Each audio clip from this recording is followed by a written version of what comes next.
തുടരുന്നുണ്ട് നമുക്കൊപ്പം. സുരേഷ്, ഇനി ഉള്ള ദിവസങ്ങൾ ഏറ്റവും അധികം ചർച്ചയാവുക ഈ അപകടം അത് എങ്ങനെ സംഭവിച്ചു എന്നതായിരിക്കും. കേന്ദ്ര സർക്കാർ ഉൾപ്പെടെ സൈനിക മേധാവിമാർ ഉൾപ്പെടെ മറുപടി പറയേണ്ടി വരിക. ഈ അപകടം എങ്ങനെ സംഭവിച്ചു, എന്താണ് ഇതിലേക്ക് നയിച്ച കാരണങ്ങൾ എന്നത് സംബന്ധിച്ച് ഉള്ള കാര്യം തന്നെയായിരിക്കും. ഒരു പക്ഷേ രാഷ്ട്രീയ വിഷയമായി തന്നെ ഇത് മാറുന്ന സാഹചര്യവും ഉണ്ടാകാം. ആ അന്വേഷണങ്ങളിലും ആ വിവാദങ്ങളിലുമൊക്കെ എത്രമാത്രം നിർണായകമാകും ഇന്ന് നമ്മൾ പുറത്തുവിട്ട ഈ ദൃശ്യങ്ങൾ, ഒപ്പം തന്നെ ഫ്ലൈറ്റ് ഡാറ്റ റെക്കോർഡറിൽ നിന്നും ലഭിക്കുന്ന വിവരങ്ങളും? രേണുക, ഏറ്റവും പ്രധാനപ്പെട്ടതാണ് നമ്മൾ ഈ കാണുന്ന ദൃശ്യങ്ങൾ എന്ന് പറയുന്നത്. കാരണം ഇന്നലെ ഏതാണ്ട് ഇതേ സമയത്ത് അപകടമുണ്ടാകുന്നതിന് തൊട്ട് മുൻപ് പകർത്തിയ ദൃശ്യങ്ങളാണ് ഇതെന്ന് പറയുന്നത്. നാട്ടുകാരാണ് ഇത് പകർത്തിയത്. അവിടെ വന്നിട്ടുള്ള വിനോദസഞ്ചാരികളൊക്കെ ആ ദൃശ്യങ്ങളിൽ നമുക്ക് കാണാനുണ്ട്. അതോടൊപ്പം തന്നെ ഈ ദൃശ്യങ്ങൾ പുറത്തു വന്നതിന് ശേഷം, ഇന്ന് രാവിലെ ഈ ദൃശ്യങ്ങൾ മാധ്യമങ്ങളിലൂടെ പുറത്തു വന്നതിന് ശേഷം ഇപ്പോൾ വ്യോമസേനയൊക്കെ ഇത് പരിശോധിക്കുന്നുണ്ട്, ഇതിൻ്റെ ആധികാരികത പരിശോധിക്കുന്നുണ്ട്. ഏതായാലും ആ ദൃശ്യങ്ങളിൽ നമുക്ക് ഹെലികോപ്റ്റർ പറന്നു പോകുന്നത് നമുക്ക് കാണാം. ഹെലികോപ്റ്റർ പറന്നു പോകുമ്പോൾ കുട്ടികൾ അതിലൂടെ നടന്നു വരുന്നുണ്ട്. അപ്പോൾ അവരുടെ സംഭാഷണം ആ ദൃശ്യങ്ങളിലുണ്ട്. അതാണ് ഏറ്റവും പ്രധാനപ്പെട്ടതെന്ന് പറയുന്നത്. കാരണം ആ ദൃശ്യങ്ങളിൽ ഒരാൾ ചോദിക്കുന്നു, എന്നെ അച്ഛൻ ഒടിഞ്ചിട്ട എന്നാണ് ചോദിക്കുന്നത്. ഇത് വീണോ, പതിച്ചോ, തകർന്നോ എന്നുള്ളതാണ് വളരെ ആകാംക്ഷയോട് കൂടിയിട്ട് ആശങ്കയോട് കൂടിയിട്ട് അയാൾ ചോദിക്കുന്നത്. അപ്പോൾ ആമ എന്നുള്ളതാണ് അതിന് മറുപടി നൽകുന്നത്. അതെ, അങ്ങനെ സംഭവിച്ചു എന്നുള്ളതാണ് അവിടെ നിന്നുമുള്ള അതിൻ്റെ മറുപടി. ആ സംഭാഷണം ഏറ്റവും പ്രധാനപ്പെട്ടതാണ് ഇതുമായി ബന്ധപ്പെട്ട്. ഏതായാലും എന്നെ അച്ഛൻ ഒടിഞ്ചിട്ട ആമ എന്നുള്ള വാക്കുകൾ അത് അവർ ദൃക്സാക്ഷികൾ നേരിട്ട് ഈ അപകടത്തിൽ കാണുന്നു എന്നുള്ളതാണ് അതിലൂടെ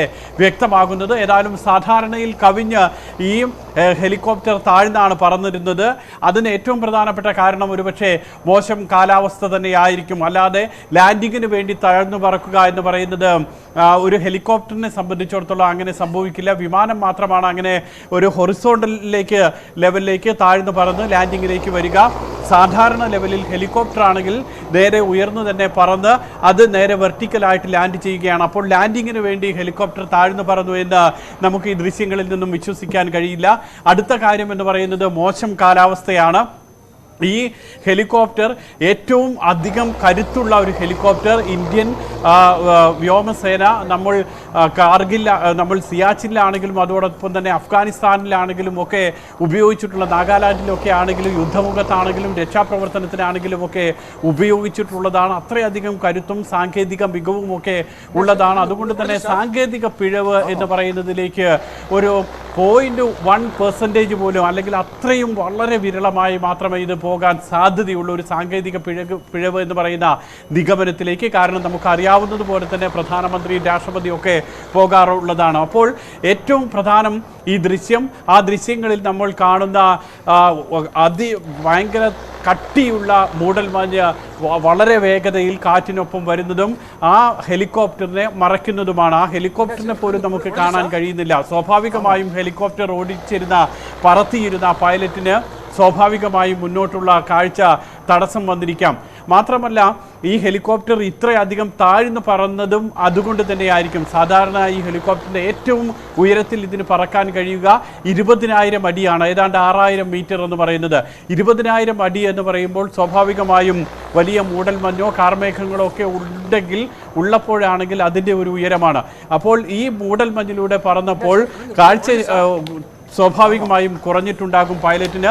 അതുകൊണ്ട് അദ്ദേഹം ഹെലികോപ്റ്റർ കുറെ കൂടി മൂടൽമഞ്ഞിൽ നിന്നും താഴ്ത്തിയതാകാം. അതുകൊണ്ടായിരിക്കും ഹെലികോപ്റ്റർ ഇത്രയധികം താഴ്ന്നു പറക്കാനുള്ള സാധ്യത എന്ന് പറയുന്നത്. അങ്ങനെ താഴ്ന്നു പറക്കുമ്പോഴാണ് ഈ മലമുകളിലെ ഉയർന്നു നിൽക്കുന്ന മരത്തിൻ്റെ ശിഖരത്തിൽ ഹെലികോപ്റ്റർ തട്ടുന്നതും ഹെലികോപ്റ്ററിന് തീ പിടിക്കുന്നതും തീഗോളമായി ആകാശത്ത് വെച്ച് തന്നെ മാറുന്നതും പൊട്ടിത്തെറിക്കുന്നതും താഴേക്ക് പതിക്കുന്നതും. അങ്ങനെയാണ് ഇപ്പോൾ ഇതുമായിട്ടുള്ള ഒരു അന്വേഷണത്തിൻ്റെ ഒരു പ്രാഥമിക നിഗമനത്തിലേക്ക് എത്താൻ കഴിയുക. പക്ഷേ ഇതൊരു പ്രാഥമിക നിഗമനവും ദൃശ്യങ്ങൾ കാണുമ്പോഴുള്ള വിലയിരുത്തലും മാത്രമാണ്.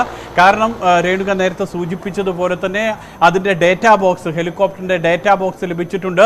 ആ ഡേറ്റാ ബോക്സിൽ നിന്നും ഉരുത്തിരിയുന്ന ലഭ്യമാകുന്ന വിവരങ്ങളാണ് ഏറ്റവും നിർണായകമായിട്ടുള്ളത്. കാരണം സാങ്കേതികമായിട്ടുള്ള കാര്യങ്ങളെക്കുറിച്ചും കാലാവസ്ഥയെക്കുറിച്ചും പൈലറ്റിൻ്റെ അവസ്ഥയെക്കുറിച്ചും മാനസികാവസ്ഥയെക്കുറിച്ചും ഒക്കെയുള്ള എല്ലാ വിവരങ്ങളും ആ പറക്കുന്ന സമയത്ത്, അപകടത്തിൽപ്പെടുന്ന സമയത്ത് ഹെലികോപ്റ്ററിൻ്റെ എന്താണ് സാഹചര്യം എന്നുള്ളതിൻ്റെ എല്ലാ വിവരങ്ങളും ആ ഡാറ്റാ ബോക്സിൽ നിന്നുമായിരിക്കും ലഭിക്കുക. അതിൻ്റെ അവലോകനവും വിശകലനവുമാണ് അന്വേഷണത്തിൽ ഏറ്റവും നിർണായകമാകാൻ പോകുന്നത്. ഏതായാലും അന്വേഷണത്തിന് 3 സൈന്യത്തിനെയും കൂടി ഉൾപ്പെടുന്ന കര, വ്യോമ, നാവികസേന ഉൾപ്പെടുന്ന അന്വേഷണ സംഘത്തിൻ്റെ ചുമതലയിലേക്ക് വന്നിട്ടുള്ള അല്ലെങ്കിൽ ചുമതല ഏൽപ്പിച്ചിട്ടുള്ള എയർ മാർഷൽ മാനവേന്ദ്ര സിംഗും ഈ മേഖലയിൽ ഏറ്റവും കരുത്തും ഏറ്റവും പരിചയസമ്പന്നതയും ഉള്ള ആളാണ്. 38 വർഷത്തെ വ്യോമസേനയിൽ മാത്രം പരിചയമുള്ള വ്യക്തിയാണ് ഈ മാനവേന്ദ്ര സിംഗ്. 1988 ഡിസംബർ 29 അദ്ദേഹം വ്യോമസേനയിൽ ചേരുന്നത്. അതിനുശേഷം 6600 കിലോമീറ്റർ അദ്ദേഹം ഹെലികോപ്റ്റർ പറത്തിയിട്ടുള്ള ആളാണ്. ഇത്രയധികം പരിചയ സമ്പത്തുള്ള വ്യക്തിയാണ്. സിയാച്ചിനിലും ഉത്തരാഖണ്ഡിലും ഒക്കെ മോശം കാലാവസ്ഥയിൽ പോലും ഇതേ ഹെലികോപ്റ്റർ പറത്തിയിട്ടുള്ള ആളാണ് മാനവേന്ദ്ര സിംഗ്. നമ്മുടെ നാഷണൽ ഡിഫൻസ് അക്കാഡമിയിൽ പഠിച്ചതിന് ശേഷം വിർജീനിയയിൽ അടക്കം പോയി ഉപരിപഠനം നടത്തി അത്രയധികം പരിചയ സമ്പത്തും ഒക്കെ ഉള്ള ആളാണ് മാനവേന്ദ്ര സിംഗ്. അദ്ദേഹത്തിനാണ് അന്വേഷണ ചുമതല നൽകിയിട്ടുള്ളത്. ഇതോടൊപ്പം തന്നെ വ്യോമസേനാ തലവനും ഇന്ന് അപകട സ്ഥലത്തൊക്കെ പരിശോധന നടത്തുകയുണ്ടായി. അദ്ദേഹവും അവിടെ സന്ദർശനം നടത്തി.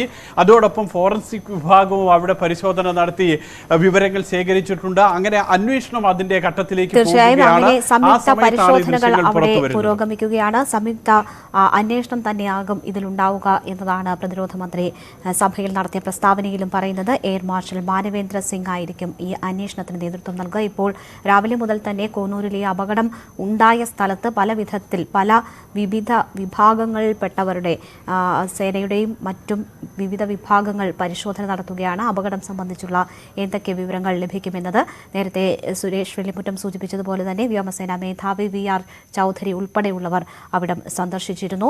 നിർണായക വിവരങ്ങൾ ഈ അന്വേഷണങ്ങളിൽ നിന്ന് ലഭിക്കുമെന്നാണ് പ്രതീക്ഷിക്കുന്നത്. എന്തായാലും അതിൽ ഏറ്റവും നിർണായകമാകുക ഈ മൂടൽമഞ്ഞിലേക്ക് ഹെലികോപ്റ്റർ നിമിഷങ്ങൾക്കകം അകപ്പെട്ടു പോവുകയും അതിന് നിമിഷങ്ങൾക്കകം വലിയ ശബ്ദത്തോടുകൂടി അതിൻ്റെ പൊട്ടിത്തെറി ശബ്ദം കേൾക്കാനും കഴിയുന്ന തരത്തിലുള്ള ഈ ദൃശ്യങ്ങളാണ്. വിനോദസഞ്ചാരികൾ പകർത്തിയ ഈ ദൃശ്യങ്ങൾ ഈ അന്വേഷണത്തെ സംബന്ധിച്ച് ഏറെ നിർണായകമാകും.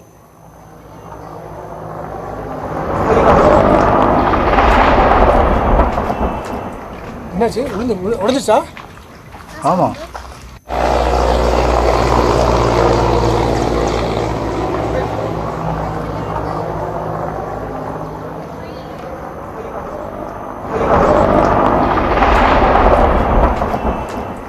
என்னாச்சு உடைஞ்சிச்சா? ஆமா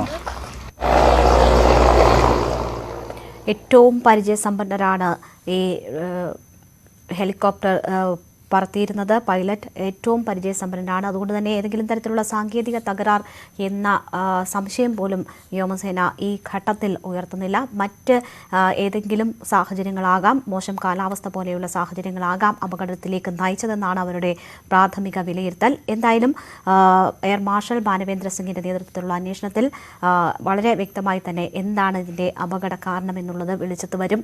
വളരെ പെട്ടെന്ന് അന്വേഷണം പൂർത്തിയാകുമെന്നാണ് പ്രതീക്ഷിക്കുന്നത്.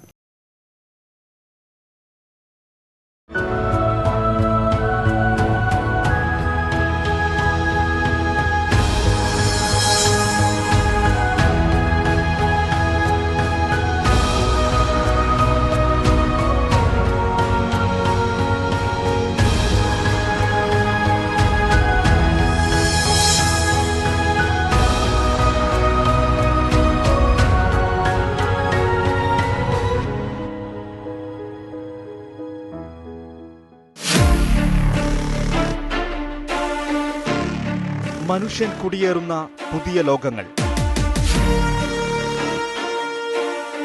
പക്ഷിജാലം പറന്നിറങ്ങുന്ന പുതിയ ശിഖരങ്ങൾ,